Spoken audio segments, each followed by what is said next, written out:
આ વિડીયો મને તમને બહુ શીખવે છે. 2 મિનિટની વાત તમે સાંભળજો. આ વિડીયો સોશિયલ મીડિયામાં બહુ શેર થયો, હજુ પણ થઈ રહ્યો છે. શું કામ?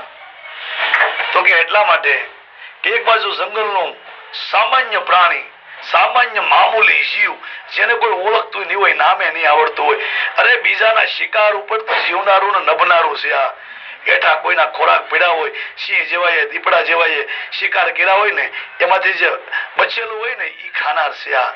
અને બીજી બાજુ પોતાની મસ્તીમાં આરામથી સૂતેલો સિંહ અને આ પ્રાણી એનું પૂંછડું સ્પર્શવાનો પ્રયત્ન કરે છે.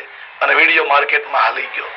કહેવાનો ભાવાર્થ મારા બાપ, તમે તમારા વિભાગમાં, તમે તમારા ક્ષેત્રમાં સાવસ કે સિંહ જેવું કામ કરતા હશો ને ત્યારે આવા ખહુરિયાઓ તમારી ટીકા, તમારી નિંદા, તમારી વાતો કરશે. હું કામ કે હું આની હારે અથડાવું ને તો આપણું નામ બની જાય, માર્કેટમાં આપણે હાલી જાય.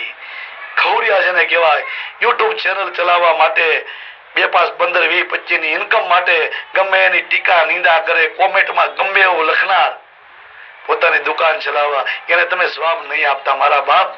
શું કામ? એને એમ છે હું આને ગમે એવી ટીકા કરું ને પછી આ મને જવાબ આપે ને તો એ સમાચાર બને અને માર્કેટમાં આપણે એકચ્યુઅલીમાં હાલી જાય. એટલે તમે આવા મામૂલી, આવા રાફડિયા જેને કહેવાય કે જેને સોસાયટી નથી ઓળખતી, એવા તમારી ટીકા નિંદા કરે ને તો એની હામોય નહીં જોતા.